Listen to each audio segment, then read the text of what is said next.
കറുത്ത സ്വർണം എന്നറിയപ്പെടുന്ന ക്രൂഡ് ഓയിൽ പലതായി വേർതിരിച്ച് നമ്മുടെ നാട്ടിലെ ഓരോ പെട്രോൾ പമ്പുകളിലേക്ക് എത്തിക്കുന്നതുവരെയുള്ള പ്രോസസ്സ് വളരെയധികം ബുദ്ധിമുട്ടേറിയതും അതുപോലെ തന്നെ അപകടം പിടിച്ചതുമാണ്. ഓരോ ദിവസവും ലോകമെമ്പാടും ഏകദേശം 80 കോടി വാഹനങ്ങൾക്ക് യാത്ര ചെയ്യാൻ വേണ്ടി 7 ബില്യൺ ലിറ്റർ പെട്രോളും ഡീസലുമാണ് ഉപയോഗിക്കുന്നത്.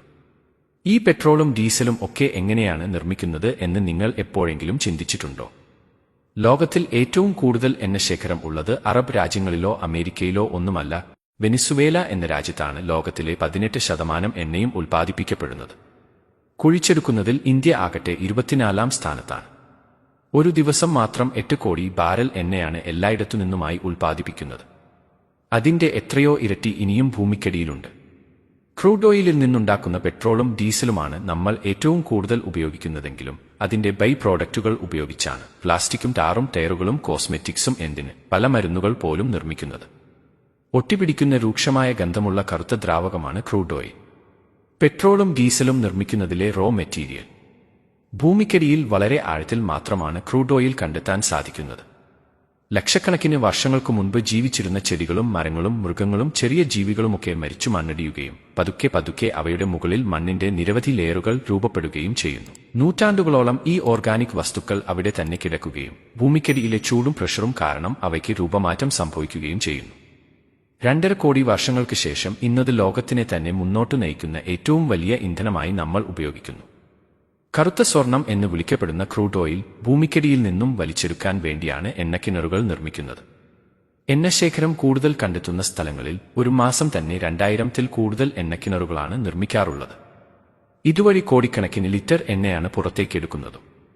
പല മോഡേൺ ടെക്നോളജികൾ ഉപയോഗിച്ചാണ് ഭൂമിക്കടിയിലെ എണ്ണയുടെയും നാച്ചുറൽ ഗ്യാസിന്റെയും ശേഖരം കണ്ടെത്തുന്നത്. അവിടെ ആയിരിക്കും എണ്ണക്കിണർ കുഴിക്കാനുള്ള സൈറ്റും തീരുമാനിക്കുന്നത്. ടെക്നോളജി ഉപയോഗിക്കുന്നത് ഒരു പരിധിവരെ സഹായിക്കുമെങ്കിലും കിണർ കുഴിച്ചാൽ പോലും അവിടെ നിന്നും എണ്ണ കിട്ടുമെന്നത് ഒരിക്കലും 100% ഉറപ്പോടെ പറയാൻ സാധിക്കില്ല. നല്ലയളവിൽ അവിടെ നിന്നും എണ്ണ കിട്ടുകയാണെങ്കിൽ ആ ക്രൂഡ് ഓയിൽ നേരെ റിഫൈനറിയിലേക്ക് കൊണ്ടുപോയി അതിൽ നിന്നും പെട്രോളും ഡീസലും മറ്റു വസ്തുക്കളും വേർതിരിച്ചെടുക്കുകയാണ് ചെയ്യുന്നത്. ഭൂമിക്കിടയിൽ എണ്ണയും നാച്ചുറൽ ഗ്യാസുമൊക്കെ ഏറ്റവും കൂടുതൽ കാണപ്പെടുന്ന സ്ഥലങ്ങളെയാണ് ബേസിൻ എന്ന് വിളിക്കുന്നത്.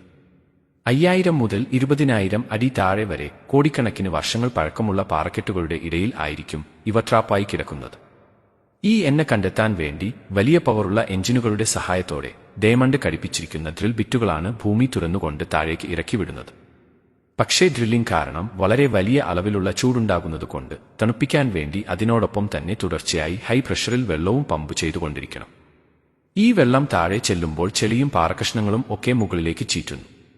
ഇത്തരം ഡ്രില്ലിംഗ് സ്റ്റേഷനുകളിൽ പണിയെടുക്കുന്നത് വളരെ അപകടം പിടിച്ച ഒരു ജോലി തന്നെയാണ്. ഡ്രിൽ ചെയ്യുന്നതിന്റെ പ്രഷർ എപ്പോഴും കൃത്യമായിരിക്കണം.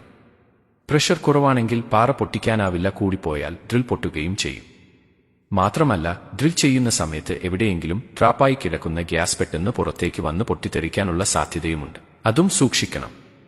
തുടർച്ചയായി ഡ്രിൽ ചെയ്തുകൊണ്ടിരിക്കുന്നതിനാൽ ഓരോ ഡ്രിൽ പൈപ്പ് താഴേക്ക് ഇറങ്ങി പോകുമ്പോഴും അടുത്ത പൈപ്പ് അതിനു പുറകെ കണക്ട് ചെയ്തുകൊണ്ടിരിക്കണം. ഇതിനായി പ്രത്യേക മെഷീനുകൾ ഉണ്ട്. മണിക്കൂറിൽ 5 മീറ്റർ എന്ന നിരക്കിലായിരിക്കും ഡ്രിൽ പൈപ്പ് താഴേക്ക് ഇറക്കുന്നത്. 24 മണിക്കൂറും ഇത് തുടരുകയും ചെയ്യുന്നു. ഭാഗ്യമുണ്ടെങ്കിൽ എണ്ണയുടെ ബേസിനിലേക്ക് എത്തും. ഈ എണ്ണ നല്ല ഹൈ പ്രഷറിൽ ഇരിക്കുന്നതുകൊണ്ട് പ്രത്യേകിച്ച് ഒന്നും ചെയ്യാതെ തന്നെ അത് മുകളിലേക്ക് കുതിച്ചുവരും. പക്ഷേ ഒത്തിരി കാലം ഈ പ്രഷർ ഉണ്ടാവില്ല.